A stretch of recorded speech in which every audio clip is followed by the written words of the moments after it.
നമ്മുടെ ഈ ചാനലിലൂടെ ഇതുവരെ എത്രയോ ഞെട്ടിക്കുന്ന കൊലപാതക കഥകൾ കേട്ടിട്ടുണ്ട്. എന്നാൽ ഇന്ന് നാം കേൾക്കുവാൻ പോകുന്നത് ഇന്ത്യയിലെ വടക്ക് കിഴക്കൻ സംസ്ഥാനമായ അസമിൽ അരങ്ങേറിയ തികച്ചും വ്യത്യസ്തവും അതുപോലെ അതിദാരുണവുമായിട്ടുള്ള ഒരു ക്രൈമിനെ കുറിച്ചാണ്. ഈ കഥ വെച്ച് വെബ് സീരീസോ അല്ലെങ്കിൽ സിനിമയോ എടുക്കാം.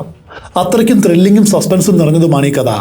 അസാമിലെ ഗുവാഹത്തി നഗരത്തിൽ അതിവിശാലമായിട്ടുള്ള ബ്രഹ്മപുത്ര നദിക്കരയോട് ചേർന്ന് നിലാചൽ എന്ന മനോഹരമായിട്ടുള്ള ഒരു മലമ്പ്രദേശമുണ്ട്.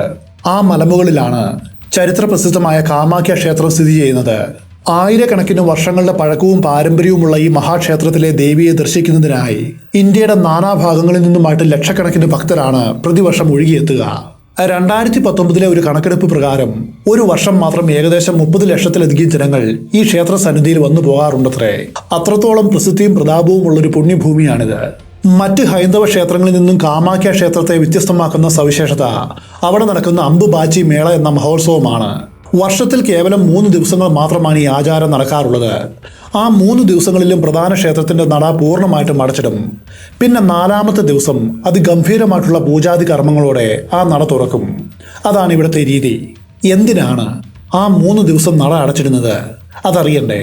സ്ത്രീകളുടെ ആർത്തവ കാലത്തെയാണ് ഈ 3 ദിവസങ്ങൾ പ്രതീകാത്മകമായിട്ട് സൂചിപ്പിക്കുന്നത്. ആർത്തവ സമയത്ത് സ്ത്രീകൾ ക്ഷേത്രങ്ങളിൽ പ്രവേശിക്കുന്നത് അശുദ്ധിയാണെന്ന് വിശ്വസിക്കുന്ന നിരവധി ക്ഷേത്രങ്ങൾ നാം കണ്ടിട്ടുണ്ട്.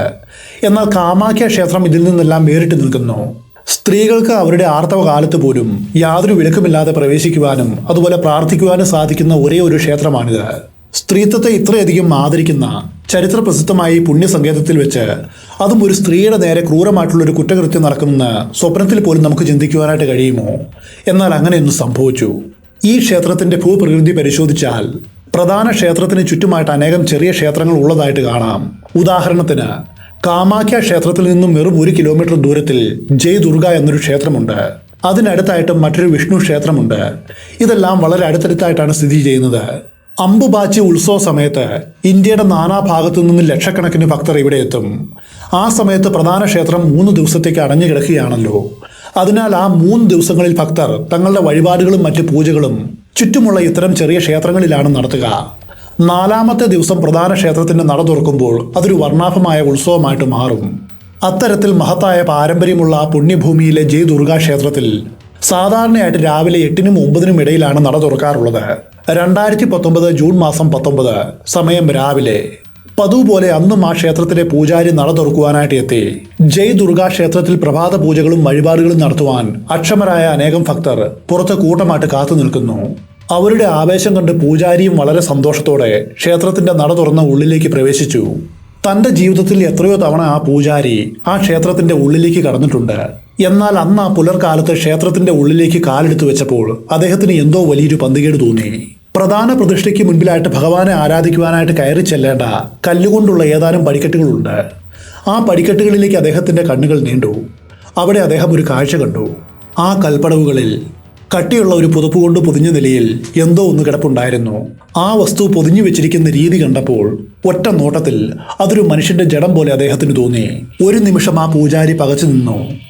എന്തു ചെയ്യണമെന്നറിയാതെ ഹൃദയമിടിപ്പ് വർദ്ധിച്ചുകൊണ്ട് അദ്ദേഹം ആ പുതപ്പിലേക്ക് ഉറ്റുനോക്കി. അപ്പോഴാണ് ആ പുതപ്പിന്റെ ഒരറ്റത്തു നിന്നും കടും ചുവപ്പ് നിറത്തിൽ രക്തം താഴേക്ക് ഒലിച്ചിറങ്ങുന്നത് അദ്ദേഹത്തിന്റെ ശ്രദ്ധയിൽപ്പെട്ടത്. അതെ, ആ കൽപ്പടവുകളിൽ രക്തം തളം കെട്ടി ഉറഞ്ഞു കിടന്നിരുന്നു.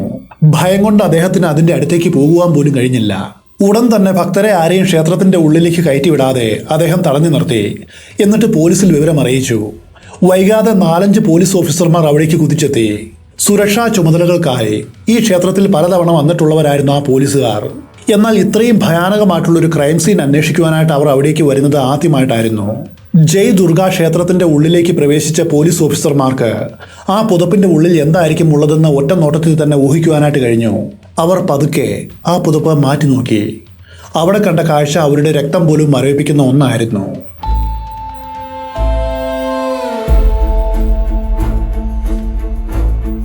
തലയില്ലാത്ത ഒരു മനുഷ്യന്റെ ഉടൽ ഭാഗം. ആ മൃതദേഹം സൂക്ഷ്മമായിട്ട് പരിശോധിച്ചപ്പോൾ അതൊരു സ്ത്രീയുടെയാണെന്നും ഏകദേശം 50 മുതൽ 60 വയസ്സ് വരെ പ്രായം വരുമെന്നും പോലീസിന് മനസ്സിലായി. തലയില്ലാത്ത നഗ്നമായ ഉടൽ കണ്ട പോലീസ് ഓഫീസർമാർക്ക് വലിയൊരു ഞെട്ടൽ തന്നെയായിരുന്നു ഉണ്ടായത്. എന്തിനാണ് ഒരാളെ ഇത്ര ക്രൂരമായിട്ട് കൊലപ്പെടുത്തി ഒരു ക്ഷേത്രത്തിന്റെ ഉള്ളിൽ ഉപേക്ഷിച്ചത്? ഈ ചോദ്യം എല്ലാവരുടെയും മനസ്സിൽ ഉയർന്നു. എന്നാൽ ആ ചോദ്യത്തിന്റെ ഉത്തരം അടുത്ത 5 മിനിറ്റിനുള്ളിൽ തന്നെ പോലീസ് കണ്ടെത്തി.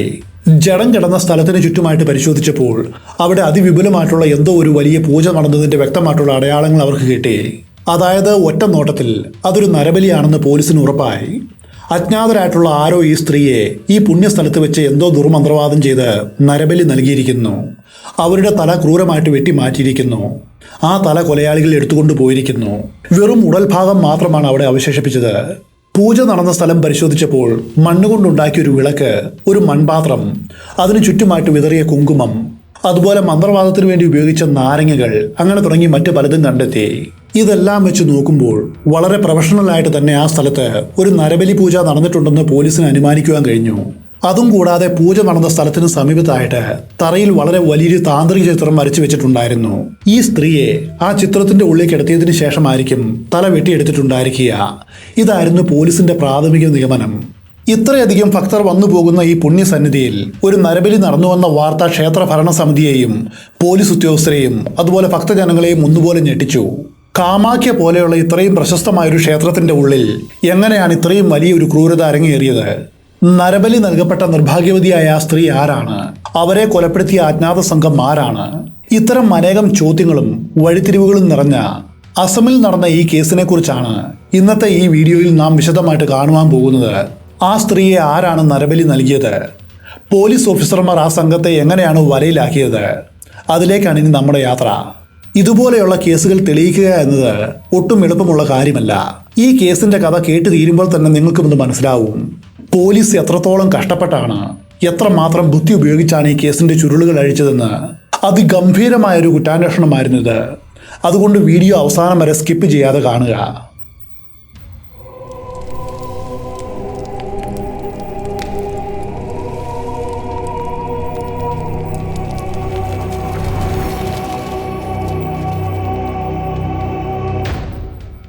പോലീസ് ഈ മൃതദേഹം കണ്ടെടുക്കുന്നത് രാവിലെ ഏകദേശം 10 മണിക്കാണ്. ജഡത്തിന്റെ അവസ്ഥ വെച്ച് നോക്കുമ്പോൾ അന്ന് അതിരാവിലെയാണ് ഈ ക്രൂരമായ കൊലപാതകം നടന്നിട്ടുള്ളത് എന്ന് പോലീസിന് ഊഹിക്കുവാൻ കഴിഞ്ഞു. എന്നാൽ ഇവിടെ പോലീസിനെ കുഴക്കിയ പ്രധാനപ്പെട്ട ഒരു കാര്യം ഇതായിരുന്നു. ജയ് ദുർഗ ക്ഷേത്രത്തിന്റെ പ്രധാന വാതിൽ വെളിയിൽ നിന്നും പൂട്ടിയിട്ടിരിക്കുകയായിരുന്നു. രാവിലെ 9 മണിക്ക് പൂജാരിയാണ് വന്ന് വാതിൽ തുറന്നത്. അപ്പോൾ പിന്നെ എങ്ങനെയാണ് പ്രധാന വാതിൽ വഴി അല്ലാതെ ഒരു സ്ത്രീയെ ഉള്ളിൽ കൂട്ടിക്കൊണ്ടുവന്ന് ഇത്രയും വലിയൊരു പൂജ അവിടെ നടത്തിയത്? ഇത് പോലീസിന് മനസ്സിലായില്ല. എന്നാൽ ക്ഷേത്ര മാനേജ്മെന്റിനോടും ആ പൂജാരിയോടും വിശദമായിട്ട് ചോദിച്ചപ്പോഴാണ് അവർ ഒരു കാര്യം വെളിപ്പെടുത്തിയത്. പ്രധാന വാതിൽ കൂടാതെ ഈ ക്ഷേത്രത്തിന്റെ ഉള്ളിലേക്ക് പ്രവേശിക്കുവാനായിട്ട് ഒരു പിൻവാതിൽ കൂടിയുണ്ട്. അതോടെ ആ പിൻവാതിൽ വഴിയായിരിക്കാം കൊലയാളി സംഘം ഉള്ളിൽ കടന്നത് എന്ന് പോലീസിന് ഉറപ്പായി. ഉടൻ തന്നെ ഫോറൻസിക് വിദഗ്ധരും പോലീസ് നായകളും ഉൾപ്പെടെയുള്ള ഒരു സംഘം ക്രൈം സീനിലേക്ക് പാഞ്ഞെത്തി. പോലീസ് നായയെ ഉപയോഗിച്ച് കൊലയാളികൾ ഏത് ദിശയിലേക്കാണ് പോയത് എന്ന് കണ്ടുപിടിക്കുവാനായിരുന്നു ആദ്യത്തെ ശ്രമം. നായ മണം പിടിച്ച് മുൻപോട്ട് പോയ വഴിയിലേക്ക് നോക്കിയപ്പോൾ പോലീസ് ഒരു കാഴ്ച കണ്ടു. തല വെട്ടിയ ഉടൽ കിടന്ന ഭാഗത്തു നിന്നും കുറച്ച് ദൂരത്തേക്ക് തുള്ളി തുള്ളിയായിട്ട് രക്തം വീണ് കിടപ്പുണ്ടായിരുന്നു. അതിൻ്റെ അർത്ഥം അറുത്തെടുത്ത തലയുമായിട്ട് കൊലയാളികൾ അതുവഴിയാണ് പോയത്. ആ ദിശയിലേക്ക് കുറച്ചു ദൂരം പോയതും പോലീസ് നായയ്ക്ക് പെട്ടെന്ന് മണം നഷ്ടപ്പെട്ടു. അതേ തുടർന്ന് ഫോറൻസിക് ടീം ക്രൈം സീനിൽ നിന്ന് DNA സാമ്പിളുകളോ വിരൽ അടയാളങ്ങളോ അതുപോലെ കൊലയാളികളിലേക്ക് വെളിച്ചം വീശുന്ന മറ്റെന്തെങ്കിലും തെളിവുകളോ കിട്ടുമോ എന്ന് അരിച്ചു പെറുക്കി. എന്നാൽ ഈ കേസിനെ സംബന്ധിച്ചിടത്തോളം പോലീസിന് നേരിടേണ്ടി വന്ന ഏറ്റവും വലിയ നിർഭാഗ്യം ഇതായിരുന്നു. ഇത്രയും വലിയൊരു ക്ഷേത്രമായിട്ട് കൂടിയും ചുറ്റും എവിടെയും CCTV ക്യാമറകൾ ഉണ്ടായിരുന്നില്ല. അതുകൊണ്ട് തന്നെ ആരാണ് ഈ ക്രൈം ചെയ്തത് എന്ന് CCTV ദൃശ്യങ്ങളിലൂടെ കണ്ടെത്തുക എന്നത് അസാധ്യമായിട്ട് മാറി. കൊല ചെയ്യപ്പെട്ട വ്യക്തി ആരാണെന്നറിഞ്ഞാൽ മാത്രമാണ് അവരെ കൊലപ്പെടുത്തിയവരെ കണ്ടെത്തുവാനായിട്ട് കഴിയൂ. ഇത് കുറ്റാന്വേഷണ രംഗത്തെ ഒരു അടിസ്ഥാന തത്വമാണ്. ഈ കേസിൽ പോലീസിന് മുൻപിൽ വൻ വെല്ലുവിളികളാണ് ഉയർന്നു വന്നത്. ആദ്യം കൊല ചെയ്യപ്പെട്ട സ്ത്രീ ആരാണെന്ന് കണ്ടെത്തണം. അവർ ഏത് നാട്ടുകാരിയാണെന്ന് അറിയണം. എന്നാൽ ഈ ക്രൈം നടന്നത് ഇന്ത്യയിലെ തന്നെ ഏറ്റവും തിരക്കേറിയ ഒരു ആത്മീയ വിനോദസഞ്ചാര കേന്ദ്രത്തിലാണ്. അതുകൊണ്ട് തന്നെ ഈ സ്ത്രീ തദ്ദേശവാസിയാണോ അതോ ഇന്ത്യയുടെ മറ്റേതെങ്കിലും കോണിൽ നിന്നും ദേവിയെ ദർശിക്കുവാനായിട്ട് വന്ന തീർത്ഥാടകയാണോ? ഈ കാര്യത്തിലൊന്നും യാതൊരു എത്തും പിടിയുമില്ലായിരുന്നു. അഥവാ അവർ ഒരു അന്യസംസ്ഥാനക്കാരിയാണെങ്കിൽ അവരുടെ വ്യക്തിത്വം കണ്ടെത്തുക എന്നത് പോലീസിനെ സംബന്ധിച്ച് ഒരു ഹിമാലയൻ ടാസ്ക് ആയിരുന്നു. എങ്കിലും തളരാതെ പോലീസ് ഓഫീസർമാർ ക്ഷേത്രത്തിന് സമീപം താമസിക്കുന്ന നാട്ടുകാരെ ചോദ്യം ചെയ്യുവാൻ തുടങ്ങി. കൊലപാതകം നടന്ന സമയം പരിശോധിച്ചാൽ അർദ്ധരാത്രി 1 മണിക്കും പുലർച്ചെ 3 മണിക്കും ഇടയിലായിരിക്കണം അത് സംഭവിച്ചത്. ഇത്രയും വലിയൊരു നരബലി ഒരാൾക്ക് തനിച്ച് ചെയ്യുവാനായിട്ട് കഴിയില്ല. ഒരാൾ പൂജ ചെയ്യുമ്പോൾ മറ്റൊരാൾ ആ സ്ത്രീയെ ബലമായിട്ട് പിടിച്ചു വെച്ചിട്ടുണ്ടായിരിക്കണം. വേറെ ഒരാളായിരിക്കണം തല വെട്ടിയിട്ടുണ്ടാവുക. കൊല ചെയ്യപ്പെട്ട സ്ത്രീ ഉൾപ്പെടെ കുറഞ്ഞത് 5 or 6 പേരെങ്കിലും ആ സമയത്ത് അവിടെ ഉണ്ടായിരുന്നിരിക്കണം. അതിനാണ് സാധ്യത കൂടുതൽ. കനത്ത ഇരുട്ടുള്ള ആ സമയത്ത് അവർ തീർച്ചയായിട്ടും ക്ഷേത്രത്തിലേക്ക് പോകുവാനായിട്ട് ടോർച്ച് ലൈറ്റുകളോ മറ്റോ ഉപയോഗിച്ചിട്ടുണ്ടാവാം. അതുകൊണ്ട് ക്ഷേത്രത്തിന് ചുറ്റും താമസിക്കുന്ന ആരെങ്കിലും ഇങ്ങനെയുള്ള അസാധാരണമായിട്ടുള്ള സംഭവങ്ങൾ അവിചാരിതമായിട്ട് കണ്ടിരിക്കുവാനായിട്ട് സാധ്യതയുണ്ടെന്ന് പോലീസ് വിചാരിച്ചു. എന്നാൽ അവരോട് ചോദിച്ചപ്പോൾ ഇല്ല സാർ, ഞങ്ങൾ സംശയാസ്പദമായിട്ടുള്ള യാതൊന്നും ഈ പ്രദേശത്ത് കണ്ടിട്ടില്ല എന്ന മറുപടിയാണ് കിട്ടിയത്. നരബലി നടന്ന സ്ഥലം വീണ്ടും പരിശോധിച്ച പോലീസ് ഓഫീസർമാർക്ക് ഒരു കാര്യം വളരെ വ്യക്തമായി. വളരെ കൃത്യതയോടെയും പ്രൊഫഷണലുമായിട്ടാണ് ഈ ക്രൈം എക്സിക്യൂട്ട് ചെയ്തിരിക്കുന്നത്. താന്ത്രിക പൂജകളെക്കുറിച്ചും നരബലിയെക്കുറിച്ചും ആഴത്തിൽ അറിവുള്ളൊരു മന്ത്രവാദിക്ക് മാത്രമാണ് ഇത്രത്തോളം കുറ്റമറ്റ രീതിയിൽ ഇത് ചെയ്യുവാനായിട്ട് സാധിക്കൂ. അതുകൊണ്ട് ഈ പ്രദേശത്ത് ഇത്തരം ബ്ലാക്ക് മാജിക്കും നരബലികളും ചെയ്യുന്നവർ ആരെങ്കിലും ഉണ്ടോ എന്നവർ അന്വേഷണം ആരംഭിച്ചു. എന്നാൽ അതിൽ എല്ലാറ്റിനും ഉപരിയായിട്ട് പോലീസിന്റെ ഏറ്റവും വലിയ ലക്ഷ്യം ഇരയുടെ വ്യക്തിത്വം കണ്ടെത്തുക എന്നതായിരുന്നു. കൊല്ലപ്പെട്ടത് ഈ നാട്ടുകാരിയായ ഒരു സ്ത്രീ ആയിരുന്നുവെങ്കിൽ ലോക്കൽ പോലീസ് സ്റ്റേഷനിൽ അവരെ കാണുവാനില്ലെന്ന പരാതി ഇതിനോടകം വന്നേനെ. സമീപകാലത്തായിട്ട് 60-65 വയസ്സ് പ്രായമുള്ള ഏതെങ്കിലും സ്ത്രീയെ കാണാതായിട്ടുണ്ടോ എന്ന് പരിശോധിച്ചെങ്കിലും അങ്ങനെ ഒരു പരാതി എങ്ങുമില്ലായിരുന്നു. ഇതോടെ ഈ സ്ത്രീ ഈ നാട്ടുകാരിയല്ലെന്ന് പോലീസിന് ഏറെക്കുറെ ഉറപ്പായി. ഇനി അവർ പുറത്തുനിന്നും വന്നവരാണെങ്കിൽ തന്നെ ഇവിടെ വച്ചവരെ കാണാതായാൽ അവരുടെ കുടുംബാംഗങ്ങൾ പോലീസിൽ പരാതി നൽകേണ്ടതാണ്. എന്നാൽ അതും ഉണ്ടായിട്ടില്ല. യാതൊരുവിധ മിസ്സിംഗ് കേസുകളും രജിസ്റ്റർ ചെയ്യപ്പെടാത്തതുകൊണ്ട് കൊല്ലപ്പെട്ട സ്ത്രീ ആരാണെന്ന് കണ്ടെത്തുക എന്നത് അക്ഷരാർത്ഥത്തിൽ ഒരു വെല്ലുവിളിയായിട്ട് മാറി. തലയില്ലാത്ത ആ ജഡം എന്നെങ്കിലും തിരിച്ചറിയപ്പെടുമെന്ന പ്രതീക്ഷയിൽ പോലീസ് ഇത് മോർച്ചറി സുരക്ഷിതമായിട്ട് സൂക്ഷിച്ചു. എന്നാൽ ഇന്ത്യൻ നിയമപ്രകാരം അവകാശികളില്ലാത്തൊരു ജഡം ചില ആഴ്ചകൾ മാത്രമാണ് അങ്ങനെ സൂക്ഷിക്കുവാനായിട്ട് കഴിയൂ. അന്വേഷണം മുൻപോട്ട് പോകാതെ വരികയും ഈ കേസ് തെളിയിക്കുവാനാവില്ലെന്ന അവസ്ഥ വരികയും ചെയ്താൽ ശേഖരിക്കുവാൻ കഴിയുന്ന എല്ലാ ശാസ്ത്രീയ തെളിവുകളും എടുത്ത ശേഷം ജഡം ഔദ്യോഗികമായിട്ട് സംസ്കരിക്കുക, അതുമാത്രമാണ് പോലീസിന് മുൻപിൽ വഴിയുള്ളൂ. പോലീസ് തങ്ങളുടെ അന്വേഷണം തുടർന്നു. ഈ ജില്ലയിൽ മിസ്സിംഗ് കേസുകൾ ഇല്ലാത്തതുകൊണ്ട് അടുത്ത ജില്ലയിൽ നോക്കി, അവിടെയും ഇല്ലായിരുന്നു. അതോടെ മറ്റ് സംസ്ഥാനങ്ങളിലെ റിപ്പോർട്ടുകളും പരിശോധിച്ചു. എന്നിട്ടും യാതൊരു വിവരവും ലഭിച്ചില്ല. ഒടുവിൽ ഈ കേസ് തങ്ങൾക്ക് തെളിയിക്കുവാനായിട്ട് കഴിയുമോ എന്നൊരു ആശങ്ക അവരെ പിടികൂടി. അവസാനം ഗത്യന്തരമില്ലാതെ ആ ജഡം സംസ്കരിക്കുവാനായിട്ട് പോലീസ് തീരുമാനിച്ചു. അതിനു മുന്നോടിയായിട്ട് ഫോറസ്റ്റ് ടീം ആ ഉടലിൽ നിന്നും ഭാവിയിലേക്ക് ആവശ്യമായിട്ടുള്ള തെളിവുകളെല്ലാം ശേഖരിച്ചു. ആദ്യം ആ ജഡത്തിന്റെ DNA സാമ്പിളുകൾ ശേഖരിച്ചു. പിന്നെ വിരലടയാളങ്ങൾ എടുത്തു. മൃതദേഹത്തിന്റെ വിവിധ കോണുകളിൽ നിന്നുമുള്ള അനേകം ഫോട്ടോകൾ പകർത്തി. അവസാനമായിട്ട് ആ സ്ത്രീ ധരിച്ചിരുന്ന വസ്ത്രങ്ങളും ആഭരണങ്ങളും സാമ്പിളുകളായിട്ട് സൂക്ഷിച്ചു. എന്നിട്ട് തലയില്ലാത്ത ആ ഉടൽ ഔദ്യോഗികമായിട്ട് സംസ്കരിച്ചു. രാപ്പകൽ ഭേദമില്ലാതെ എത്രയൊക്കെ പരിശ്രമിച്ചിട്ടും ആ സ്ത്രീയുടെ പേരോ അതുപോലെ നാടോ കണ്ടെത്തുവാനായിട്ട് പോലീസിന് കഴിഞ്ഞില്ല. അതുപോലെ അവരെ കൊലപ്പെടുത്തിയ ആ നരബലി സംഘത്തെയും. അങ്ങനെ ദിവസങ്ങൾ ആഴ്ചകളായി, ആഴ്ചകൾ മാസങ്ങളായി, മാസങ്ങൾ വർഷങ്ങളും. ഈ കേസിൽ യാതൊരു പുരോഗതിയും ഉണ്ടായില്ല. ക്രമേണ അന്വേഷണത്തിന്റെ വേഗത കുറഞ്ഞ് ഒടുവിൽ ഇതൊരു പൂർണ്ണമായ കോൾഡ് കേസായിട്ട് മാറി. പിന്നെ ഫയലുകളിൽ ഉറങ്ങുവാൻ തുടങ്ങി. എന്നാൽ ഈ കേസ് എത്രത്തോളം കോൾഡ് കേസായാലും ആ കേസ് അന്വേഷിച്ച ഓഫീസർമാരുടെ മനസ്സിലൊരു വിശ്വാസം ഉണ്ടായിരുന്നു. ഒരിക്കൽ ഇത് തെളിയും, കുറ്റവാളികൾ പിടിയിലാവും. അതുകൊണ്ട് അവർ അന്വേഷണം നിർത്തിയില്ല. ഈ പ്രദേശത്ത് താന്ത്രിക പൂജകൾ ചെയ്യുന്ന രഹസ്യ സംഘത്തെ കണ്ടെത്തിയാൽ കൊലയാളികളിലേക്ക് എത്തുവാനായിട്ട് കഴിയുമെന്ന് അവർ ഊഹിച്ചു. നമ്മൾ നേരത്തെ പറഞ്ഞതുപോലെ അമ്പുബാച്ചി മേള വർഷത്തിൽ ഒരിക്കലാണ് നടക്കുക. ക്ഷേത്രം അടച്ചിടുന്ന ആ 3 ദിവസങ്ങളിൽ ലക്ഷക്കണക്കിന് ഭക്തർ പുറത്ത് താന്ത്രിക പൂജകൾക്ക് വേണ്ടി കാത്തു നിൽക്കും. അതുകൊണ്ട് തന്നെ ഓരോ തവണ ഇവിടെ ഉത്സവം നടക്കുമ്പോഴും ഈ കേസ് മനസ്സിൽ വെച്ചുകൊണ്ട് പോലീസ് ഓഫീസർമാർ എവിടെയൊക്കെയാണ് അസാധാരണമായിട്ടുള്ള പൂജകൾ നടക്കുന്നത് എന്ന് വളരെ രഹസ്യമായിട്ട് നിരീക്ഷിച്ചുകൊണ്ടിരുന്നു. ക്രൈം സീനിൽ കണ്ട നരബലി പൂജയുടെ പാറ്റേൺ പോലീസിന് വളരെ വ്യക്തമായിട്ടും അറിയാമായിരുന്നു. ഓരോ പൂജാരിക്കും അവരുടേതായിട്ടുള്ളൊരു ശൈലിയും അതുപോലൊരു പാറ്റേണും ഉണ്ടായിരിക്കും. ഉദാഹരണത്തിന് പൂജയ്ക്ക് ഉപയോഗിക്കുന്ന വസ്തുക്കൾ, അവ അടുക്കി വയ്ക്കുന്ന രീതി, പൂജാക്രമങ്ങൾ, ഇവയെല്ലാം ഓരോ പൂജാരിക്കും വ്യത്യസ്തമായിരിക്കും. ക്രൈം സീനിൽ കണ്ട നരബലി പൂജയുടെ വിശദമായ ഫോട്ടോകൾ പോലീസിന്റെ പക്കലുണ്ടായിരുന്നു. അതേ ശൈലിയിൽ ആരെങ്കിലും എവിടെയെങ്കിലും പൂജ ചെയ്യുന്നുണ്ടോ എന്ന് കണ്ടെത്തുവാനായാൽ ആ കൊലയാളിയെ പിടികൂടുവാൻ കഴിയുമെന്ന് പോലീസ് വിശ്വസിച്ചു. എന്നാൽ ഓരോ ഉത്സവകാലത്തും അക്ഷീണം ശ്രമിച്ചിട്ടും ആ പൂജാരിയെ കണ്ടെത്തുവാനോ അതുപോലെ ആ സ്ത്രീയെ തിരിച്ചറിയുവാനോ അവർക്ക് കഴിഞ്ഞില്ല. പൊതുവെ കുറ്റാന്വേഷണ ചരിത്രത്തിൽ ഇത്തരം കോൾഡ് കേസുകൾക്ക് പെട്ടെന്നൊരു ദിവസം എവിടെ നിന്നെങ്കിലും ലഭിക്കുന്ന ഒരു ചെറിയ തുമ്പായിരിക്കും നിർണായക വഴിത്തിരിവായിട്ട് മാറുക. അതെ, ആരും പ്രതീക്ഷിക്കാത്ത സമയത്ത് വളരെ അപ്രതീക്ഷിതമായിട്ട് ഒരാൾ നൽകുന്ന ഒരു ചെറിയ വിവരം, അതായിരിക്കും ഇത്തരം കേസുകളുടെ സത്യം പുറത്തു കൊണ്ടുവരാറ്. കാരണം കോൾഡ് കേസുകളിൽ പോലീസ് സ്വയം പോയിട്ട് അന്വേഷിച്ച് തെളിവ് കണ്ടെത്തുക വളരെ അപൂർവമാണ്. കാരണം അവർ ഇതിനോടകം എല്ലാ വഴികളും നോക്കി പരാജയപ്പെട്ടിരിക്കും.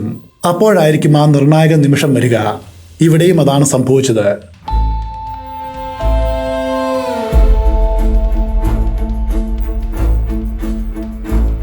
ഈ കൊലപാതകം നടന്ന കൃത്യം 4 വർഷങ്ങൾക്ക് ശേഷം, അതായത് 2023 ജനുവരി മാസം, സുരേഷ് എന്നൊരു വ്യക്തി തന്റെ നാട്ടിലെ പോലീസ് സ്റ്റേഷനിൽ ഒരു പരാതി നൽകി.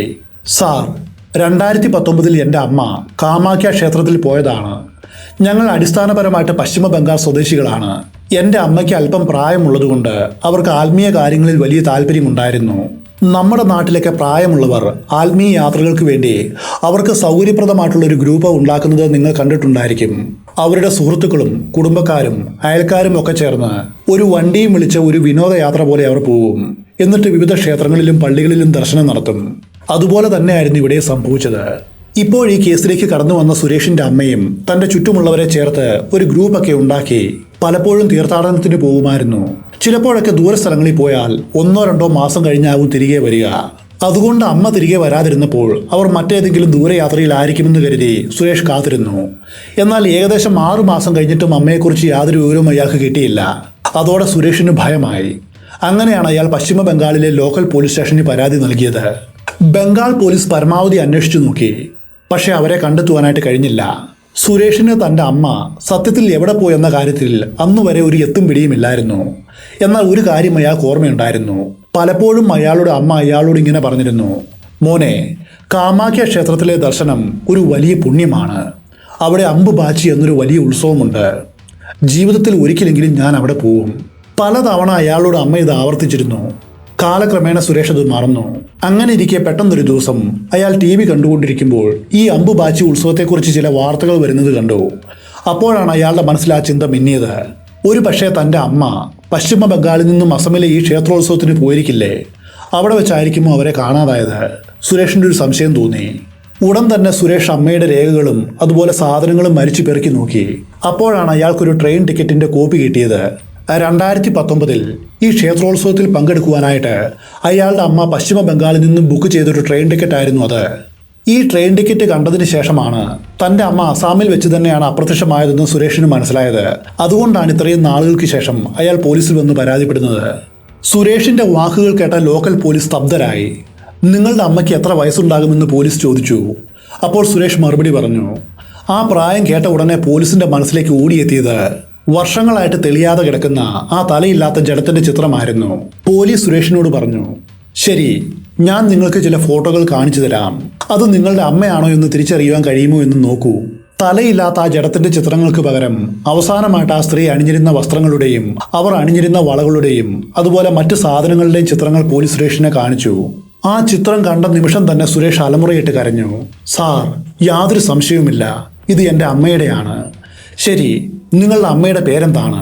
അയാൾ പറഞ്ഞു. എൻ്റെ അമ്മയുടെ പേര് ശാന്തി ഷാ എന്നാണ്. വസ്ത്രങ്ങളും ആഭരണങ്ങളും വെച്ച മകൻ അമ്മയെ തിരിച്ചറിഞ്ഞെങ്കിലും നിയമപരമായിട്ടത് ശാന്തി ഷാ തന്നെയാണെന്ന് ഉറപ്പിക്കുവാനായിട്ട് പോലീസിന് ശാസ്ത്രീയമായിട്ടുള്ള തെളിവുകൾ വേണമായിരുന്നു. പോലീസ് ഉടൻ തന്നെ DNA പരിശോധനയ്ക്ക് ഉത്തരവിട്ടു. സുരേഷിന്റെ DNAയും 4 വർഷം മുൻപ് സംസ്കരിക്കും മുൻപ് ആ ജഡത്തിൽ നിന്ന് ശേഖരിച്ച DNA സാമ്പിളും തമ്മിൽ ഒത്തുനോക്കി. DNA ഫലം മാച്ചായിരുന്നു. അതോടെ 4 വർഷങ്ങൾക്ക് മുൻപ് കാമാഖ്യ ക്ഷേത്രത്തിന്റെ ഉള്ളിൽ വെച്ച് അതിക്രൂരമായിട്ട് നരബലിക്കിരയായ അജ്ഞാത സ്ത്രീ പശ്ചിമ ബംഗാൾ സ്വദേശിനിയായ 64 വയസ്സുകാരി ശാന്തി ഷായാണെന്ന് ഔദ്യോഗികമായിട്ട് സ്ഥിരീകരിക്കപ്പെട്ടു. അതോടെ ഈ കേസിന്റെ പകുതി ചുരുളഴിഞ്ഞു. കൊല്ലപ്പെട്ടത് ആരാണെന്നറിഞ്ഞതോടെ ഇനി കൊലയാളിയെ കണ്ടെത്തുക, അതായിരുന്നു പോലീസിന്റെ അടുത്ത ലക്ഷ്യം. എന്നാൽ ഈ കേസിൽ അതൊരു വലിയ കടമ തന്നെയായിരുന്നു. ആത്മീയ യാത്രയ്ക്ക് വന്ന 64 വയസ്സുള്ളൊരു വൃദ്ധ ഇവിടെ വെച്ച് കൊല്ലപ്പെട്ടിരിക്കുന്നു. എന്നാൽ ആരാണ് നരബലിക്ക് പിന്നിലെന്ന് കണ്ടെത്തുക അതത്ര എളുപ്പമല്ലായിരുന്നു. എങ്കിലും പോലീസ് അന്വേഷണത്തിന്റെ അടുത്ത ഘട്ടം ആരംഭിച്ചു. ശാന്തി ഷാ എന്ന ആ സ്ത്രീയുടെ അവസാന നിമിഷങ്ങൾ എങ്ങനെയായിരുന്നു അത് കണ്ടെത്തുവാനായിരുന്നു പോലീസിന്റെ ശ്രമം. അവർ തീർച്ചയായിട്ടും ഒരു ഗ്രൂപ്പിന്റെ ഒപ്പമായിരിക്കും ഇവിടേക്ക് വന്നിരിക്കുക. പിന്നെ ആ ഗ്രൂപ്പിൽ നിന്നും അവർ എങ്ങനെയാണ് ഒറ്റപ്പെട്ടു പോയത്? തീർത്ഥാടകർ ഈ ദിവസങ്ങളിൽ എങ്ങനെയാണ് ക്ഷേത്ര ദർശനം നടത്തുക? ഇതിന്റെ ഒരു പാറ്റേൺ അവർ വിശദമായിട്ട് പഠിക്കുവാൻ തുടങ്ങി.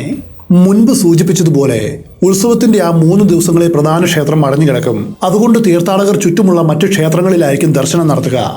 4ാമത്തെ ദിവസമാണ് പ്രധാന ക്ഷേത്രത്തിലേക്ക് പോവുക. അങ്ങനെ വരുമ്പോൾ ശാന്തി ഷായും തന്റെ ഗ്രൂപ്പിന്റെ ഒപ്പം ഈ ചെറിയ ക്ഷേത്രങ്ങളിലെല്ലാം പോയിരിക്കുവാനായിട്ട് സാധ്യതയുണ്ട്. അവർ കൊല്ലപ്പെട്ട ജയ് ദുർഗാ ക്ഷേത്രത്തിലും അവർ വന്നിരിക്കും. എന്നാൽ കൂട്ടത്തിൽ നിന്നും അവർ എങ്ങനെ തനിച്ചായി?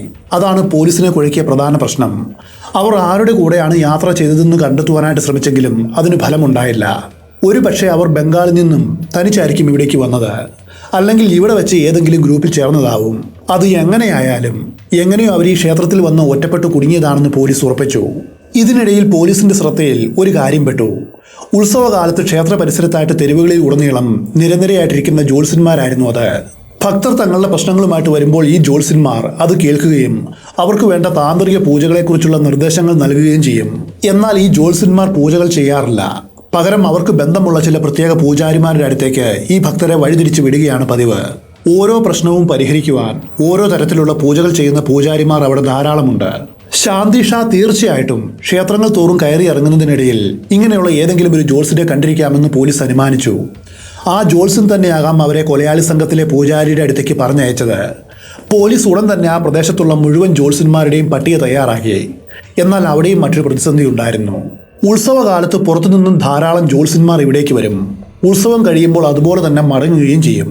അങ്ങനെ പുറത്തുനിന്നും ഇവിടേക്ക് വന്നു പോകുന്ന ഏതെങ്കിലും ജ്യോത്സ്യനെയാണ് ശാന്തി സമീപിച്ചതെങ്കിൽ ആ ജ്യോത്സ്യനെ കണ്ടെത്തുക അത്ര എളുപ്പമല്ല. എങ്കിലും പോലീസ് വിട്ടുകൊടുക്കുവാനായിട്ട് തയ്യാറായില്ല. അടുത്ത ഉത്സവം നടക്കുന്ന സമയം വരെ അവർ കാത്തിരുന്നു. അത്തവണ ഉത്സവത്തിനെത്തിയ മുഴുവൻ ജ്യോത്സ്യന്മാരുടെയും പട്ടികയെടുത്ത് ശാന്തി ഷായുടെ ഫോട്ടോ ഓരോരുത്തരെയും കാണിച്ച് പോലീസ് അന്വേഷിച്ചു. ഈ സ്ത്രീ നിങ്ങളെ കാണുവാനായിട്ട് വന്നിരുന്നു? ഇതായിരുന്നു പോലീസിന്റെ ചോദ്യം. എന്നാൽ എല്ലാവരും ഒരേ സ്വരത്തിൽ പറഞ്ഞു, ഇല്ല സാർ, ഞങ്ങൾ ഇവരെ ഇതുവരെയും കണ്ടിട്ടില്ല. 4 വർഷങ്ങൾക്ക് മുൻപ് നടന്ന കാര്യമായതുകൊണ്ട് അന്ന് അവർ ശാന്തിയെ കണ്ടുവെങ്കിൽ കൂടിയും ഓർത്തിരിക്കുവാനായിട്ട് യാതൊരു സാധ്യതയുമില്ലായിരുന്നു. കാരണം ഉത്സവ സമയത്ത് ദിവസവും ആയിരക്കണക്കിന് ആളുകളെ കാണുന്നവരാണിവർ. അങ്ങനെ ജ്യോത്സ്യന്മാരിലൂടെ കൊലയാളിയെ കണ്ടെത്താമെന്ന പോലീസിന്റെ പ്രതീക്ഷകൾ അവിടെ അസ്തമിച്ചു. തുടർന്ന് ലോക്കൽ ലോഡ്ജുകളിലും ആശ്രമങ്ങളിലും മഠങ്ങളിലുമെല്ലാം പോലീസ് പരിശോധന നടത്തി. യാതൊരു ഫലവും ഉണ്ടായില്ല. ഈ നരബലിക്ക് പിന്നിൽ തീർച്ചയായിട്ടും വലിയൊരു താന്ത്രിക പൂജാരി ഉൾപ്പെട്ടിട്ടുണ്ടെന്ന് പോലീസിന് 100% ഉറപ്പായിരുന്നു. അതുകൊണ്ട് ഈ പ്രദേശത്തുള്ള എല്ലാ പൂജാരിമാരെയും നേരിട്ട് ചോദ്യം ചെയ്യുവാനായിട്ട് പോലീസ് തീരുമാനിച്ചു. പക്ഷേ എത്ര ചോദിച്ചാലും നരബലി ചെയ്ത പൂജാരി ഒരിക്കലും സത്യം വെളിപ്പെടുത്തുവാനായിട്ട് പോകുന്നില്ല എന്ന് പോലീസിന് നന്നായിട്ട് അറിയാം. അതുകൊണ്ട് പോലീസ് തികച്ചും വ്യത്യസ്തവും അതുപോലെ ബുദ്ധിപരവുമായിട്ടുള്ള മറ്റൊരു സ്ട്രാറ്റജി പ്രയോഗിക്കുവാനായിട്ട് തീരുമാനിച്ചു. മുള്ളിനെ മുള്ളുകൊണ്ടെടുക്കുക എന്ന് കേട്ടിട്ടില്ലേ? അതുപോലെ ഒന്ന്. ഇവരോട് നേരിട്ട് പോയി ചോദിച്ചാൽ ആരും സത്യം പറയില്ല. അതുകൊണ്ട് രഹസ്യമായിട്ടൊരു അണ്ടർ കവർ ഓപ്പറേഷൻ നടത്തുവാനായിട്ട് അവർ തീരുമാനിച്ചു. അതിനുവേണ്ടി ഈ കേസ് അന്വേഷിക്കുന്ന പോലീസ് ഉദ്യോഗസ്ഥർ തങ്ങളുടെ കുടുംബാംഗങ്ങളെയും ബന്ധുക്കളെയും ഈ ഓപ്പറേഷന് വേണ്ടി രംഗത്തിറക്കി. പോലീസിന്റെ പ്ലാൻ ഇതായിരുന്നു.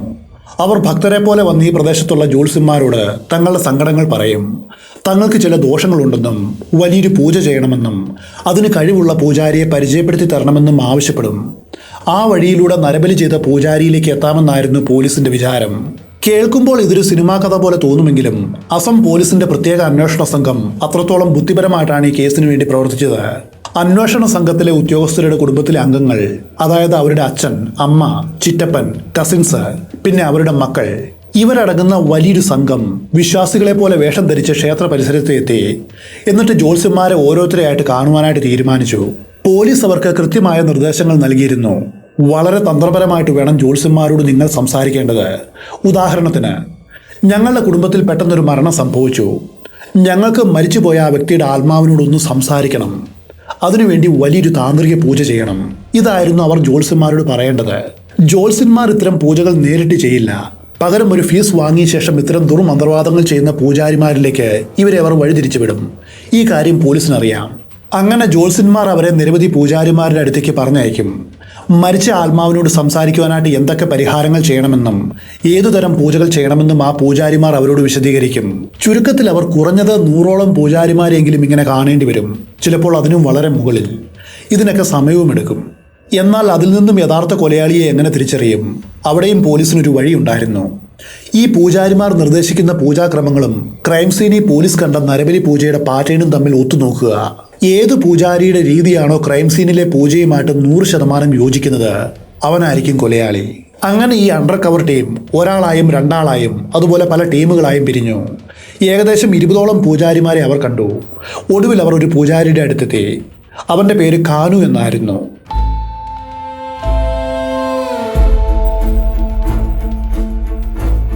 അണ്ടർ കവർ ടീം കാനുവിനോട് തങ്ങളുടെ ആവശ്യം പറഞ്ഞു. ഞങ്ങളുടെ വീട്ടിൽ ഒരാൾ മരിച്ചുപോയി. അയാളുടെ ആത്മാവിനോട് ഞങ്ങൾക്ക് സംസാരിക്കണം. കാനു അതിന് തയ്യാറായി. അതിനുശേഷം അയാൾ നിർദ്ദേശിച്ച പൂജാക്രമങ്ങളും അതുപോലെ ആവശ്യപ്പെട്ട സാധനങ്ങളും കേട്ട് അണ്ടർ കവർ ടീം ഞെട്ടിവിറച്ചു. 2019 ശാന്തി ഷാ കൊല്ലപ്പെട്ട സ്ഥലത്ത് കണ്ട അതേ പൂജാ പാറ്റേൺ, അതാണ് അയാൾ ഇപ്പോൾ ഇവരോട് പറഞ്ഞത്. കാനു എന്ന ഈ പൂജാരിയുടെ നേർക്ക് അവർക്ക് സംശയം ജനിച്ചു. അവർ ഉടൻ തന്നെ ഈ വിവരം പോലീസ് ഉദ്യോഗസ്ഥരെ അറിയിച്ചു. വിവരം കിട്ടിയ ഉടൻ പോലീസ് മഫ്തി വന്ന് കാനുവിനെ കണ്ടു. ഞങ്ങളും അവരുടെ ബന്ധുക്കൾ തന്നെയാണ്. എങ്ങനെയെങ്കിലും ആ മരിച്ച ആത്മാവിനോട് സംസാരിക്കുവാനായിട്ടൊരു വഴി ഉണ്ടാക്കണം, പോലീസ് അയാളോട് പറഞ്ഞു. താൻ സംസാരിക്കുന്നത് പോലീസിനോടാണെന്നറിയാതെ കാനു തന്റെ താന്ത്രിക സിദ്ധികളെക്കുറിച്ച് വാചാലനായി. അതൊന്നും ഒരു പ്രശ്നമല്ല. ഞാനിതുവരെ എത്രയോ പൂജകൾ ചെയ്തിരിക്കുന്നു, എത്രയോ ആത്മാക്കളുമായിട്ട് സംസാരിച്ചിരിക്കുന്നു. നിങ്ങൾ വിചാരിച്ച കാര്യം കൃത്യമായും ഭംഗിയായും നടക്കും. പക്ഷേ അതിന് കുറച്ച് പണച്ചെലവ് വരും. ഇങ്ങനെയൊക്കെ അയാൾ പറഞ്ഞു. പൂജയ്ക്ക് വേണ്ട എല്ലാ കാര്യങ്ങളും വിശദീകരിച്ച ശേഷം അയാൾ തന്റെ ഫോൺ നമ്പർ പോലീസിന് നൽകി. ഈ ഫോൺ നമ്പർ ഈ കേസിന്റെ ഗതിയെ തന്നെ മാറ്റിമറിച്ച ഏറ്റവും വലിയ വഴിത്തിരിവായി മാറിയ ചരിത്രമാണ് പിന്നെ ഉണ്ടായത്. കാനു എന്ന പൂജാരിയെ സംശയമുണ്ടായിരുന്നെങ്കിലും കൃത്യമായ തെളിവില്ലാതെ അയാളെ അറസ്റ്റ് ചെയ്യുവാനായിട്ട് പോലീസ് തയ്യാറായില്ല. അയാളെ 24 മണിക്കൂറും അവർ നിരീക്ഷിക്കുവാൻ തുടങ്ങി. അയാളുടെ ഫോൺ നമ്പർ പോലീസിന് കിട്ടിയത് കാര്യങ്ങൾ എളുപ്പമാക്കി. 2019 ജൂൺ 18-നാണ് ഷാദി ഷാ കൊല്ലപ്പെട്ടത്. ആ സമയത്ത്, അതായത് 2019 ജൂൺ 18-നും 19-നും ഇടയിൽ കാനു ആരുമായൊക്കെ ഫോണിൽ സംസാരിച്ചു എന്നതിന്റെ വിശദമായിട്ടുള്ള കോൾ റെക്കോർഡുകൾ ഗുവാഹത്തി പോലീസ് കമ്മീഷണർ ദിഗന്ത ബഹറിന്റെ കീഴിലുള്ള പ്രത്യേക അന്വേഷണ സംഘം ശേഖരിച്ചു. ആ ലിസ്റ്റ് പരിശോധിച്ചപ്പോൾ നിരവധി സ്ത്രീകളുമായിട്ടും അതുപോലെ ക്ലയന്റുകളുമായിട്ടും അയാൾ സംസാരിച്ചതായിട്ട് കണ്ടു. എന്നാൽ അതിൽ നിരന്തരം ആവർത്തിക്കുന്ന ഒരു നമ്പർ ഉണ്ടായിരുന്നു. ക്ഷേത്ര പരിസരത്ത് തന്നെ അലഞ്ഞു നടക്കുന്ന സുരേഷ് ബസ്വാൻ എന്ന പേരുള്ള ഒരു ജോൾസിന്റെ നമ്പറായിരുന്നു അത്. ഇതോടെ സുരേഷ് ബസ്വാനും പോലീസിന്റെ സംശയ വലയത്തിലായി. തുടർന്ന് സുരേഷ് ബസ്വാന്റെ ഫോൺ രേഖകൾ പരിശോധിച്ചു. 2019 ജൂൺ 18, 19 തീയതികളിൽ സുരേഷ് ആരുമായിട്ടാണ് ഏറ്റവും കൂടുതൽ സംസാരിച്ചത് എന്ന് നോക്കിയപ്പോൾ മധ്യപ്രദേശിലെ ജബൽപൂർ സ്വദേശിയായ പ്രസാദ് പാണ്ഡെ എന്ന വ്യക്തിയുമായിട്ട് നിരന്തരം അയാൾ ബന്ധപ്പെട്ടതായിട്ട് കണ്ടെത്തി. ഈ പ്രസാദ് പാണ്ഡെയും ഒരു ജോൾസനായിരുന്നു. പോലീസിന് ഇപ്പോൾ കാര്യങ്ങളുടെ കിടപ്പ് ഏകദേശം മനസ്സിലായി തുടങ്ങി. പൂജാരി കാനു ജോൾസനായ സുരേഷുമായിട്ട് സംസാരിക്കുന്നു. സുരേഷ് മധ്യപ്രദേശിലുള്ള പ്രസാദ് പാണ്ഡെയുമായിട്ട് സംസാരിക്കുന്നു. ഇനി ഈ പ്രസാദ് പാണ്ഡെയെ പിടികൂടിയാൽ കേസിന്റെ ചുരുളഴിയുമെന്ന് ഏകദേശം ഉറപ്പായി. ഉടൻ തന്നെ ഒരു സംഘം പോലീസ് നേരെ ജബൽപൂരിലേക്ക് തിരിച്ചു. പ്രസാദ് പാണ്ഡെയുടെ ഫോൺ ലൊക്കേഷൻ വെച്ച് പോലീസ് അയാളെ ട്രാക്ക് ചെയ്തു. വീട്ടിൽ വെച്ച് അയാളെ പൊക്കി. ഞങ്ങൾ കാമാഖ്യയിൽ നിന്നുമാണ് വരുന്നത്. 2019 അവിടെ നടന്നൊരു സ്ത്രീയുടെ കൊലപാതകത്തെക്കുറിച്ച് അന്വേഷിക്കുവാനാണ് വന്നത്. പോലീസ് ഇത്രയും പറഞ്ഞതും പ്രസാദ് പാണ്ഡെ വിയർത്തു കുളിച്ചു. ഭയം കൊണ്ട് അയാൾ വിറയ്ക്കുവാൻ തുടങ്ങി. അതോടെ പോലീസ് അല്പം കർക്കശമായിട്ട് കാര്യങ്ങൾ ചോദിച്ചു. ഒടുവിൽ അയാൾ സത്യങ്ങൾ വിളിച്ചു പറഞ്ഞു. അതെ സാർ, ഞാനും ഇതിൽ ഉൾപ്പെട്ടിട്ടുണ്ട്. പക്ഷേ ഞാൻ കേവലം ഒരാളെ മറ്റൊരാൾക്ക് പരിചയപ്പെടുത്തുക മാത്രമാണ് ചെയ്തത്. അതല്ലാതെ എനിക്കും ഈ കൊലപാതകത്തിന് നേരിട്ട് യാതൊരു ബന്ധവുമില്ല. ശരി, നിന്നെ ആരാണ് ബന്ധപ്പെട്ടത്? നീ ആരെയാണ് അയാൾക്ക് പരിചയപ്പെടുത്തിയത്? പോലീസ് ചോദിച്ചു. പ്രസാദ് പറഞ്ഞു, സാർ, UP-യിലെ മധുരയിൽ പ്രദീപ് പതക്ക എന്നു പേരുള്ളൊരു കേന്ദ്ര സർക്കാർ ഉദ്യോഗസ്ഥനുണ്ട്. അദ്ദേഹം എങ്ങനെയോ എൻ്റെ നമ്പർ സംഘടിപ്പിച്ചു. ഒരു സഹായത്തിനായിട്ട് എന്നെ വിളിച്ചു. ഞാനാണ് അദ്ദേഹത്തോട് കാമാഖ്യയിലേക്ക് പോകുവാൻ പറഞ്ഞത്. അവിടെയുള്ള സുരേഷ് ബസ്വാൻ എന്ന ജോൾസിനെ പരിചയപ്പെടുത്തി കൊടുത്തതും ഞാനാണ്. ഈ സുരേഷ് ബസ്വാനാണ് കാനു എന്ന താന്ത്രികനെ പ്രദീപിന് പരിചയപ്പെടുത്തിയത്. എനിക്ക് ഇത്രയും കാര്യങ്ങൾ മാത്രമാണ് അറിയാവൂ. ബാക്കി അവിടെ എന്താണ് നടന്നത് എന്ന് എനിക്കൊരു പിടിയുമില്ല. ഇതോടെ ഈ കേസിൽ ഉൾപ്പെട്ട മുഖ്യപ്രതികളുടെ വിവരങ്ങൾ പോലീസിന് ലഭിച്ചു. പോലീസ് ഉടൻ തന്നെ പ്രസാദിനെ അറസ്റ്റ് ചെയ്തു. ഈ പൈശാചികമായ കൊലപാതകത്തിന്റെ മുഖ്യ സൂത്രധാരനായ പ്രദീപ് പതക് എന്ന കേന്ദ്ര സർക്കാർ ജീവനക്കാരനെ തൊട്ടു പിന്നാലെ പോലീസ് അറസ്റ്റ് ചെയ്തു. പിന്നാലെ കാമാഖ്യയിലുള്ള സുരേഷ് ബസ്വാൻ എന്ന ജോൾസിനെയും നരബലിക്ക് നേതൃത്വം നൽകിയ കാനു എന്ന പൂജാരിയെയും അറസ്റ്റ് ചെയ്തു. ഇവരെ കൂടാതെ തെളിവ് നശിപ്പിക്കുവാനായിട്ട് ഇവരെ സഹായിച്ച ലോക ശ്മശാനത്തിലെ ജീവനക്കാരനായ രാജു ബാബ എന്നയാളെയും പോലീസ് പിടികൂടി. അങ്ങനെ ഈ കൊടും ക്രൂരതയ്ക്ക് ചുക്കാൻ പിടിച്ച 5 പ്രധാന പ്രതികൾ 2023 മാർച്ച് അവസാന വാരത്തിലും ഏപ്രിൽ ആദ്യ വാരത്തിനുമിടയിൽ പോലീസിന്റെ വലയിലായി. അവസാനം പ്രതികൾ പിടിയിലായെങ്കിലും ഈ നരബലി എന്തിനു വേണ്ടി നടത്തി എന്നതിന്റെ ഉത്തരം പോലീസിന് അറിയണമായിരുന്നു.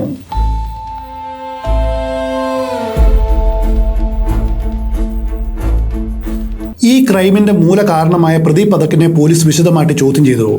താൻ കുടുങ്ങിയെന്ന് മനസ്സിലായ പ്രദീപ് ആ ഞെട്ടിക്കുന്ന സത്യങ്ങൾ വെളിപ്പെടുത്തി.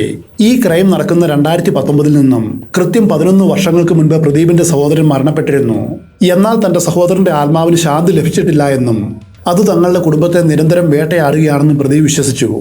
കുടുംബത്തിലെ അശാന്തിക്ക് കാരണം ഈ പ്രേതാത്മാവാണെന്ന് അയാൾ ഉറച്ചു വിശ്വസിച്ചു. ഇതിനൊരു പരിഹാരം തേടിയാണ് അയാൾ പ്രസാദ് പാണ്ഡെ എന്ന ജോൾസിനെ സമീപിച്ചത്. കാര്യങ്ങളെല്ലാം കേട്ട പ്രസാദ് അയാളോട്, ഇതിന് പരിഹാരമുണ്ട്, പക്ഷെ ദുർമന്ത്രവാദം വേണ്ടിവരും.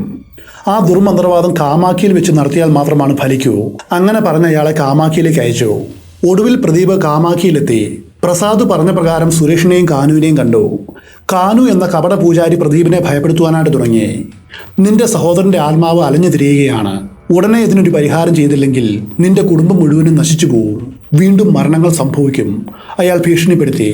ഇതിനൊരു പരിഹാരമായിട്ട് കാനു നിർദ്ദേശിച്ചത് ഒരു മനുഷ്യജീവനായിരുന്നു. നിന്റെ സഹോദരന്റെ ആത്മാവിനെ ശാന്തമാക്കുവാനായിട്ട് ഒരേ ഒരു വഴിയേ ഉള്ളൂ, ഒരു നരബലി. അതും 60 വയസ്സിന് മുകളിൽ പ്രായമുള്ളൊരു സ്ത്രീയുടെ നരബലി. കാനുവിന്റെ നിർദ്ദേശം കേട്ട പ്രദീപ് പതക്ക് ആദ്യമൊന്ന് ഭയന്നു. അയ്യോ, അതൊന്നും വേണ്ട, അതൊക്കെ ചെയ്താൽ പോലീസ് പിടിക്കും, പിന്നെ കോടതി കയറേണ്ടി വരും. അയാൾ പറഞ്ഞു, അതൊന്നും സാരമില്ല. ഇവിടെ ധാരാളം ആളുകൾ ഒറ്റയ്ക്ക് വരാറുണ്ട്. അതൊക്കെ ഞങ്ങൾ സുരക്ഷിതമായിട്ട് നോക്കിക്കൊള്ളാം. പണം മുടക്കുവാനായിട്ട് നിങ്ങൾ തയ്യാറാണെങ്കിൽ ബാക്കിയെല്ലാം ഞങ്ങൾ അറേഞ്ച് ചെയ്യാം. പക്ഷേ ആ സ്ത്രീയെ നീ തന്നെ കൊലപ്പെടുത്തണം, എങ്കിലേ പൂജ ഫലിക്കൂ, കാനു ഉറപ്പിച്ചു പറഞ്ഞു. അവസാനം താൻ എത്ര പണം വേണമെങ്കിലും മുടക്കാമെന്നും ആ കൊലപാതകം താൻ തന്നെ ചെയ്യാമെന്നും പ്രദീപ് സമ്മതിച്ചു. തുടർന്ന് തങ്ങൾക്ക് അനുയോജ്യമായ ഒരു ഇരയെ കണ്ടെത്തുവാനായിട്ട് കാനു സുരേഷും ക്ഷേത്ര പരിസരത്ത് അലഞ്ഞു. അമ്പുബാച്ചി ഉത്സവ സമയമായതിനാൽ ധാരാളം ആളുകൾ അവിടെ ഉണ്ടായിരുന്നു. ഒടുവിൽ ഒറ്റയ്ക്ക് നടക്കുന്ന ശാന്തിഷ എന്ന 64 വയസ്സുകാരി അവരുടെ കണ്ണിൽപ്പെട്ടു. 2-3 ദിവസം സുരേഷ് ശാന്തിഷായെ നിരീക്ഷിച്ചു. അവർ ഒരു ഗ്രൂപ്പിലുമില്ല എന്നും തനിച്ചാണെന്നും അയാൾ ശ്രദ്ധിച്ചു.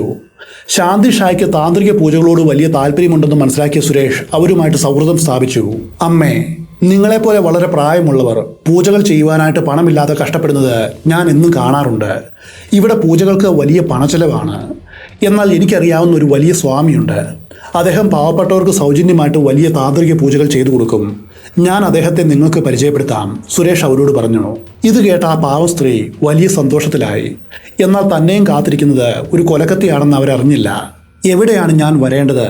ശാന്തി ചോദിച്ചു. അപ്പോൾ ഈ ക്ഷേത്രത്തിന് പിന്നിൽ ജയ് ദുർഗ എന്നൊരു ക്ഷേത്രമുണ്ടെന്നും മറ്റാരോടും ഇതേക്കുറിച്ച് പറയാതെ പുലർച്ചെ 3 മണിക്ക് അവിടേക്ക് വരൂ എന്നും ഞങ്ങൾ എല്ലാം ഏർപ്പാടാക്കാമെന്നും സുരേഷ് പറഞ്ഞു.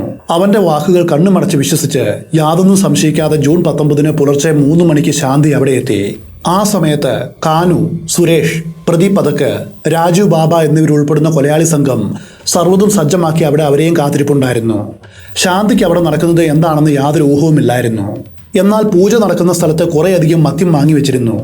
ഇത് കണ്ട് ശാന്തിക്ക് സംശയം തോന്നി. അതവർ ചോദിച്ചപ്പോൾ ഇത് പൂജയുടെ ഒരു പ്രധാന ഭാഗമാണെന്ന് പറഞ്ഞ് അവരെ വിശ്വസിപ്പിച്ചു. എല്ലാവരും കുറേശ്ശെയായിട്ട് മദ്യം കഴിച്ചു. എങ്കിലും ശാന്തിക്ക് മാത്രം അവർ തുടർച്ചയായിട്ട് മദ്യം നൽകിക്കൊണ്ടേയിരുന്നു. ഒടുവിൽ അവർ ബോധം നഷ്ടപ്പെട്ട് നിലത്ത് വീണു. അതിനെ തുടർന്ന് തറയിൽ വലിയൊരു താന്ത്രിക ചിത്രം വരച്ച് ബോധരഹിതയായ ശാന്തിയെ ആ ചിത്രത്തിന് നടുവിലേക്ക് അവർ കിടത്തി. 1 മണിക്കൂറോളം നീണ്ട ഭയാനകമായിട്ടുള്ള മന്ത്രവാദ പൂജകൾക്കൊടുവിൽ സമയം പുലർച്ചെ 4 മണിയായി. അപ്പോൾ സുരേഷ് വലിയൊരു കൊടുവാൾ കൊണ്ടുവന്ന് പ്രദീപിന്റെ കയ്യിൽ കൊടുത്തു. എന്നിട്ട് അവരുടെ തല വെട്ടുവാനായിട്ട് ആവശ്യപ്പെട്ടു. അയാൾ എന്തിനും തയ്യാറായിരുന്നു. കാരണം തൻ്റെ സഹോദരന്റെ ആത്മാവിന് ശാന്തി ലഭിക്കണം. അതിനുവേണ്ടിയാണ് അവൻ ഈ നരബലിക്ക് തയ്യാറായത്. അടുത്ത നിമിഷം മയങ്ങിക്കിടന്ന ആ പാവ സ്ത്രീയുടെ കഴുത്തിൽ പ്രദീപ് കൊടുവാൾ ഉപയോഗിച്ച് സർവ്വശക്തിയും എടുത്ത് ആഞ്ഞു വെട്ടി. ഒറ്റ വെട്ടിന് തല ഉടലിൽ നിന്നും വേർപെട്ടു പോയി. ചോര ക്ഷേത്രത്തിന്റെ ഉള്ളിൽ ചീറ്റിത്തെറിച്ചു. തുടർന്ന് വെട്ടിയെടുത്ത തല ഒരു താരത്തിൽ വെച്ച് വീണ്ടും പലതരം ദുർമന്ത്രവാദ പൂജകൾ ചെയ്തു. അപ്പോഴേക്കും സമയം പുലർച്ചെ 5 മണിയാകാറായിരുന്നു. ഭക്തർ ക്ഷേത്രത്തിലേക്ക് എത്തും മുൻപായിട്ട് അവർക്ക് തെളിവുകൾ നശിപ്പിക്കണം. അതിനുവേണ്ടി ശാന്തിഷായുടെ ഉടൽ ഒരു പുതപ്പിൽ പൊതിഞ്ഞ് ക്ഷേത്രത്തിന്റെ പടിക്കെട്ടുകളിൽ അവർ ഉപേക്ഷിച്ചു. തുടർന്ന് തലയും ശാന്തിയുടെ ബാക്കി വസ്ത്രങ്ങളും പൂജയ്ക്ക് ഉപയോഗിച്ച എല്ലാ വസ്തുക്കളും ശേഖരിച്ച് അവർ നേരെ പോയത് ബ്രഹ്മപുത്ര നദിക്കരയിലേക്കാണ്. ആരും കാണാതെ അതെല്ലാം അവർ ആ മഹാനദിയിലേക്ക് വലിച്ചെറിഞ്ഞു. വിശാലമായ ആ നദിയിൽ നിന്നും ഇനി ആരും ഇതൊന്നും കണ്ടെടുക്കുവാനായിട്ട് പോകുന്നില്ല എന്നവർ വിശ്വസിച്ചു. അവർ വിചാരിച്ചതുപോലെയാണ് കാര്യങ്ങൾ നടന്നത്. പോലീസിന്റെ അന്വേഷണത്തിൽ ആ തല ഇന്നേ വരെ കണ്ടെത്തുവാനായിട്ട് കഴിഞ്ഞിട്ടില്ല. നരബലി പൂർത്തിയായതോടെ പ്രദീപ് കാനുവിനും സുരേഷിനും വലിയൊരു തുക പ്രതിഫലമായിട്ട് നൽകി. പിന്നെ സ്വന്തം നാട്ടിലേക്ക് മടങ്ങി. 4 വർഷങ്ങൾക്ക് ശേഷം 5 പേരും അസം പോലീസിന്റെ പിടിയിലായി. എല്ലാവർക്കും ജീവപര്യന്തം ലഭിക്കുവാനാണ് സാധ്യത. ഈ കേസ് ഇന്ത്യ ഒട്ടാകെ വലിയ കോളിളക്കം സൃഷ്ടിച്ച ഒന്നാണ്. കാമാഖ്യ പോലെ ഒരു പുണ്യസങ്കേതത്തിൽ വെച്ച് നടന്ന ഈ നരബലി തദ്ദേശവാസികളിലും തീർത്ഥാടകരിലും വലിയ ഭയവും ഞെട്ടലുമാണ് ഉണ്ടാക്കിയത്. വെറും ഒരു കൊലപാതക കേസ് എന്നതിലും ഉപരിയായിട്ട് സമൂഹത്തിന് വലിയൊരു പാഠം നൽകുന്ന ഒന്നാണിത്. അന്ധവിശ്വാസങ്ങൾ മനുഷ്യനെ എത്രയധികം ക്രൂരനാക്കുമെന്ന് ഇത് കാട്ടിത്തരുന്നു. മരിച്ചവരുടെ ആത്മാവിനോട് സംസാരിക്കാമെന്നും പ്രശ്നങ്ങൾക്ക് താന്ത്രിക പൂജകൾ ചെയ്താൽ പരിഹാരമാകുമെന്നും വിശ്വസിച്ച് ഇത്തരം കപട സ്വാമിമാരുടെ വലയിൽ ആരും വീഴരുത്. പണം നഷ്ടപ്പെട്ടാൽ കുഴപ്പമില്ല, പോട്ടേന്ന് വയ്ക്കാം. എന്നാൽ ഇതുപോലെ നിങ്ങളുടെയോ അതുപോലെ മറ്റുള്ളവരുടെയോ ജീവൻ തന്നെ ഇല്ലാതാക്കുവാനും നരബലി പോലെയുള്ള കൊടും ക്രൂരതകളിലേക്ക് ഇത്തരം അന്ധവിശ്വാസങ്ങൾ നിങ്ങളെ നയിക്കും. നാഷണൽ ക്രൈം റെക്കോർഡ്സ് ബ്യൂറോയുടെ കണക്കുകൾ പ്രകാരം 2014 മുതൽ 2021 വരെയുള്ള കാലഘട്ടത്തിൽ ഇന്ത്യയിൽ 103 നരബലി കേസുകളാണ് റിപ്പോർട്ട് ചെയ്യപ്പെട്ടത്. ഇത്തരം അന്ധവിശ്വാസങ്ങൾക്ക് പിന്നിലെ പൊള്ളത്തരങ്ങൾ നാം മനസ്സിലാക്കണം. ഈ കേസിൽ നിന്നും പഠിക്കേണ്ട അടുത്ത കാര്യം ഇതാണ്: പ്രായമുള്ളവരെ തനിച്ചെവിടെയും യാത്ര ചെയ്യുവാനായിട്ട് അനുവദിക്കരുത്. ആത്മീയ യാത്രകൾക്കാണെങ്കിൽ പോലും അവർ എവിടെ പോകുന്നു, ആരുടെ കൂടെ പോകുന്നു, ഇതെല്ലാം കൃത്യമായിട്ട് ട്രാക്ക് ചെയ്യണം. സുരേഷ് എന്ന മകൻ തൻ്റെ അമ്മയെ അന്വേഷിക്കുവാനായിട്ട് മാസങ്ങൾ വൈകിയതാണ് ഈ കേസിൽ ഇത്രയും പ്രതിസന്ധി ഉണ്ടാക്കിയത്. 4 വർഷത്തിന് ശേഷമാണ് തൻ്റെ അമ്മ കാമാഖ്യയെ വെച്ചാണ് കാണാതായതെന്ന് ആ മകൻ തിരിച്ചറിയുന്നത്. അതുകൊണ്ട് പ്രായമായ മാതാപിതാക്കളെ ഒരിക്കലും ഒറ്റയ്ക്ക് യാത്ര ചെയ്യുവാനായിട്ട് വിടരുത്. എപ്പോഴും ഗ്രൂപ്പായിട്ട് മാത്രം യാത്ര ചെയ്യുവാനായിട്ട് ശ്രദ്ധിക്കുക. അവരുമായിട്ട് നിരന്തര സമ്പർക്കം പുലർത്തുക. എന്തുകൊണ്ടാണ് പോലീസിന് ഈ കേസ് തെളിയിക്കുവാനായിട്ട് ഇത്രയധികം കാലതാമസം, അതായത് 4 വർഷം വേണ്ടി വന്നത്? സാധാരണഗതിയിൽ ഒരു കൊലപാതകം നടന്നാൽ മാസങ്ങൾക്കുള്ളിൽ പ്രതികളെ പിടികൂടുവാനായിട്ട് കഴിവുള്ളവരാണ് നമ്മുടെ പോലീസ്. എന്നാൽ ഈ കേസിൽ 4 വർഷത്തോളം അന്വേഷണം നീണ്ടുപോകുവാനായിട്ട് ചില കാരണങ്ങളുണ്ടായിരുന്നു. ഒന്ന്, ഇരയെ തിരിച്ചറിയുവാനായിട്ട് കഴിയാത്ത അവസ്ഥ, ലാക്ക് ഓഫ് ഐഡന്റിഫിക്കേഷൻ. ഏതൊരു കൊലപാതക കേസിൻ്റെയും ആദ്യപടി ഇര ആരാണെന്ന് കണ്ടെത്തുക എന്നതാണ്. എന്നാൽ ഇവിടെ ജഡത്തിന് തലയുണ്ടായിരുന്നില്ല. ഇത് പോലീസിനെ വല്ലാതെ കുഴപ്പിച്ചു. അന്വേഷണം അവർക്ക് മുൻപോട്ട് കൊണ്ടുപോകാൻ കഴിഞ്ഞില്ല. 2, കുടുംബത്തിൻ്റെ അനാസ്ഥയും വിവരമില്ലായ്മയും. ശാന്തി ഷായെ കാണാതായിട്ട് മാസങ്ങൾക്ക് ശേഷമാണ് അവരുടെ മകൻ പശ്ചിമ ബംഗാളിൽ പരാതി നൽകിയത്. ആ പരാതിയിലാവട്ടെ തൻ്റെ അമ്മ അസാമിലേക്കാണ് പോയതെന്ന യാതൊരു സൂചനയും ഉണ്ടായിരുന്നില്ല. കൊലപാതകം നടന്ന ലോക്കൽ സ്റ്റേഷനിൽ യാതൊരു മിസ്സിംഗ് കേസും വരാത്തത് പോലീസിന്റെ അന്വേഷണം തുടക്കം മുതലേ വഴിമുട്ടിച്ചു. 3, CCTV ക്യാമറകളുടെ അഭാവം. ലക്ഷക്കണക്കിന് ആളുകൾ വരുന്ന സ്ഥലമായിരുന്നിട്ടും ജയദുർഗ ക്ഷേത്രത്തിന്റെ പിൻഭാഗത്തോ അതുപോലെ പരിസരങ്ങളിലോ കൃത്യമായിട്ട് CCTV ക്യാമറകൾ ഇല്ലായിരുന്നു. ഇത് വലിയൊരു തിരിച്ചടിയായി. ഇത് കൊലയാളികൾക്ക് രക്ഷപ്പെടുവാനുള്ള എളുപ്പ വഴിയൊരുക്കി. 4, ജനത്തിരക്ക്. അമ്പുപാച്ചി ഉത്സവ സമയത്ത് അസമിലേക്ക് വരുന്ന ലക്ഷക്കണക്കിന് ഭക്തരും സാധുക്കളും 2 ആഴ്ച കഴിയുമ്പോൾ തിരികെ പോകും. ഇന്ത്യയുടെ പല ഭാഗങ്ങളിൽ നിന്നുമുള്ള ആൾക്കൂട്ടത്തിൽ നിന്നും വെറും 5 കുറ്റവാളികളെ മാത്രം മരിച്ചു പെറുക്കി കണ്ടെത്തുക എന്നത് വൈക്കോൽ തുറുവിൽ സൂചി തിരയുന്നതിന് തുല്യമായിരുന്നു. 5, കൃത്യമായിട്ടുള്ള തെളിവ് നശിപ്പിക്കൽ. കുറ്റവാളികൾ വളരെ പ്രൊഫഷണലായിരുന്നു. വെട്ടിയെടുത്ത തലയും കൊലപ്പെടുത്തുവാനായിട്ട് ഉപയോഗിച്ച ആയുധവും അതുപോലെ പൂജാ സാധനങ്ങളുമെല്ലാം അവർ കളഞ്ഞത് അതിവിശാലമായിട്ടുള്ള ബ്രഹ്മപുത്ര നദിയിലായിരുന്നു. ഇതുമൂലം പോലീസിന് പ്രധാനപ്പെട്ട സയന്റിഫിക് എവിഡൻസുകൾ ശേഖരിക്കുവാനായിട്ട് കഴിഞ്ഞില്ല. ഇനി നമുക്ക് ശാന്തി ഷായ്ക്ക് എങ്ങനെ ഈ അപകടത്തിൽ നിന്ന് രക്ഷപ്പെടുവാനായിട്ട് കഴിയുമായിരുന്നു എന്ന് നോക്കാം. 64 വയസ്സുകാരിയായ ആ പാവ സ്ത്രീയുടെ മരണം തികച്ചും നിർഭാഗ്യകരമാണ്. എന്നാൽ ചില കാര്യങ്ങളിൽ അവർ കുറച്ചുകൂടി ജാഗ്രത പുലർത്തിയിരുന്നുവെങ്കിൽ ഒരുപക്ഷെ ഈ ദുരന്തം ഒഴിവാക്കാമായിരുന്നു. 1, അപരിചിതരെ അന്ധമായിട്ട് വിശ്വസിക്കാതിരിക്കുക. ആത്മീയതയുടെ പേരിൽ ആര് എന്ത് പറഞ്ഞാലും വിശ്വസിക്കുന്നൊരു പ്രവണത ശാന്തി ഷായ്ക്കുണ്ടായിരുന്നു. അതുകൊണ്ടാണ് പരിചയപ്പെട്ട വെറും 2 ദിവസമേ ആയുള്ളൂവെങ്കിലും സുരേഷ് എന്ന ജോത്സ്യൻ സൗജന്യമായിട്ട് പൂജ ചെയ്തു വരാമെന്ന് പറഞ്ഞപ്പോൾ അവരത് അന്ധമായിട്ട് വിശ്വസിച്ചത്. ഇത്തരം പ്രലോഭനങ്ങൾക്ക് പിന്നിലെ ചതിക്കുഴികൾ തിരിച്ചറിയുവാനായിട്ട് അവർക്ക് സാധിച്ചില്ല. 2, അസമയത്തുള്ള രഹസ്യ കൂടിക്കാഴ്ചകൾ ഒഴിവാക്കുക. ഒരു പുണ്യകർമ്മമോ പൂജയോ ചെയ്യേണ്ടത് എല്ലാവരും കാണുന്ന പകൽ വെളിച്ചത്തിലാണ്. എന്നാൽ പുലർച്ചെ 3 മണിക്ക് മറ്റാരോടും പറയാതെ ക്ഷേത്രത്തിന്റെ പിൻഭാഗത്ത് വരണമെന്ന് സുരേഷ് പറഞ്ഞപ്പോൾ തന്നെ അതൊരു റെഡ് ഫ്ലാഗ് അല്ലെങ്കിൽ അപായ സൂചനയായിട്ട് കണ്ടവർ പിന്തിരിയേണ്ടതായിരുന്നു. 3, തനിച്ചുള്ള യാത്രകളും അലഞ്ഞു തിരിയലും. പ്രായമുള്ളവർ എപ്പോഴും തങ്ങളുടെ സുഹൃത്തുക്കളുടെയോ അല്ലെങ്കിൽ ഗ്രൂപ്പിന്റെയോ കൂടെ നിൽക്കുവാനായിട്ട് ശ്രദ്ധിക്കണം. കൂട്ടത്തിൽ നിന്നും ഒറ്റപ്പെട്ട് അപരിചിതമായ സ്ഥലങ്ങളിൽ തനിച്ച് അലഞ്ഞു തിരിഞ്ഞതാണ് അവരെ കുറ്റവാളികളുടെ കണ്ണിൽ എളുപ്പത്തിൽ പെടുവാനായിട്ട് സഹായിച്ചത്.